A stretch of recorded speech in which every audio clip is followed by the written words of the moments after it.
പുതിയ സർക്കാർ രൂപീകരിക്കുന്നതിന് വേണ്ടി തെരഞ്ഞെടുപ്പ് നടക്കാൻ പോകുന്നത് ഡൽഹിയിലാണ്. എന്നാൽ സർക്കാർ മാറാൻ സാധ്യതയുള്ളത് ബീഹാറിലാണ്. കുറെ ദിവസങ്ങളായി ബീഹാർ രാഷ്ട്രീയം തിളച്ചു മറിയുകയാണ്.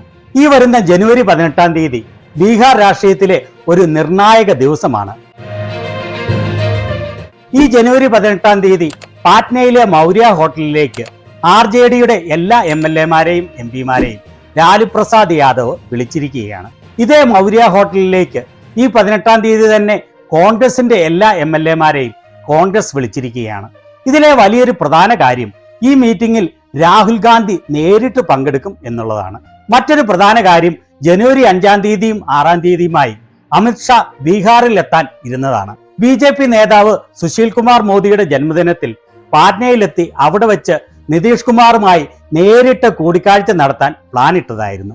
എന്നാൽ അമിത്ഷാ വരുന്നതിന് തൊട്ടു മുൻപായി നിതീഷ് കുമാർ പാറ്റ്നയിൽ നിന്ന് കടന്നു കളഞ്ഞു. തന്റെ പ്രഗതി യാത്രയുമായി മുന്നോട്ടു പോവുകയാണ് ഉണ്ടായത്.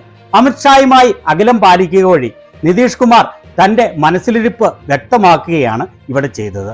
അമിത്ഷാ പാറ്റ്നയിൽ എത്തുകയും നിതീഷ് കുമാറുമായി കൂടിക്കാഴ്ച നടത്താൻ സാധിക്കാതിരിക്കുകയും ചെയ്താൽ ആളുകൾക്ക് കാര്യം വ്യക്തമാകും എന്നതിനാൽ അമിത്ഷാ തന്റെ പാറ്റ്ന യാത്ര റദ്ദാക്കുകയാണ് ഉണ്ടായത്.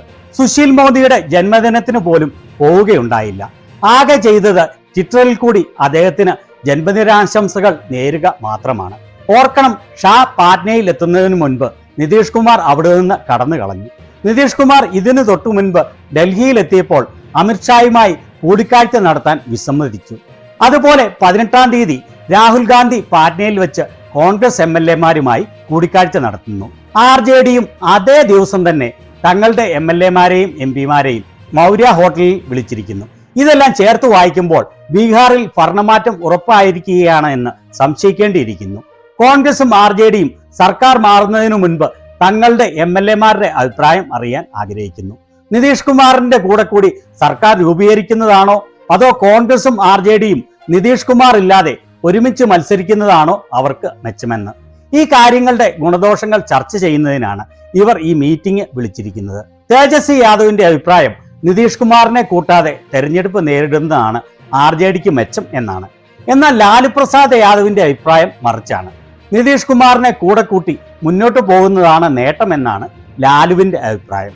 അതിനാൽ അവരുടെ MLAമാരുടെ അഭിപ്രായം കൂടി അറിയാൻ വേണ്ടിയിട്ടാണ് ഇരു കക്ഷികളും ഈ യോഗം വിളിച്ചിരിക്കുന്നത്.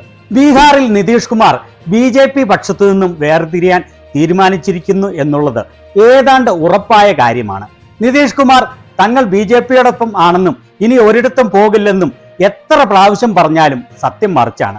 കഴിഞ്ഞ ദിവസം നിതീഷ് കുമാർ പറഞ്ഞത് കോൺഗ്രസിന്റെയും RJDയുടെയും കൂടെ കൂടാൻ എടുത്ത തീരുമാനം തെറ്റായിപ്പോയി, NDAയിൽ നിന്നും ഇനി ഒരിക്കലും വിട്ടുപോവില്ല എന്നായിരുന്നു.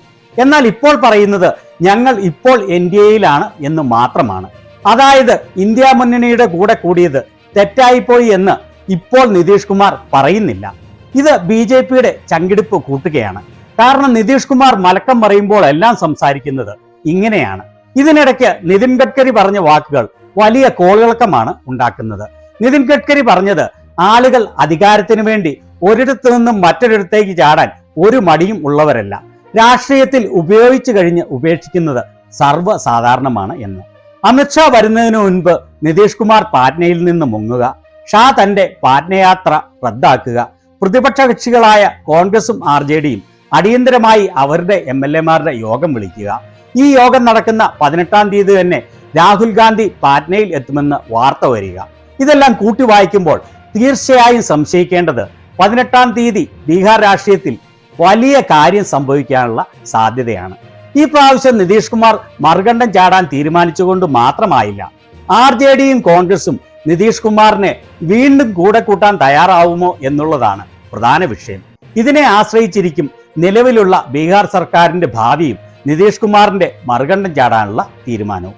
നിലവിലുള്ള ബീഹാർ സർക്കാരിന് 11 മാസത്തെ കാലാവധി കൂടി മാത്രമേ ഉള്ളൂ. ഈ 11 മാസ കാലാവധിക്ക് വേണ്ടി നിതീഷ് കുമാറിനെ കൂടെ കൂട്ടണം എന്നാണ് ലാലു പ്രസാദ് യാദവിന്റെ അഭിപ്രായം. വേണ്ട എന്ന് തേജസ്വി യാദവും. അങ്ങനെ ഈ ജനുവരി 18 ബീഹാർ രാഷ്ട്രീയത്തിലെ വലിയ ഒരു ദിവസമായി മാറുകയാണ്.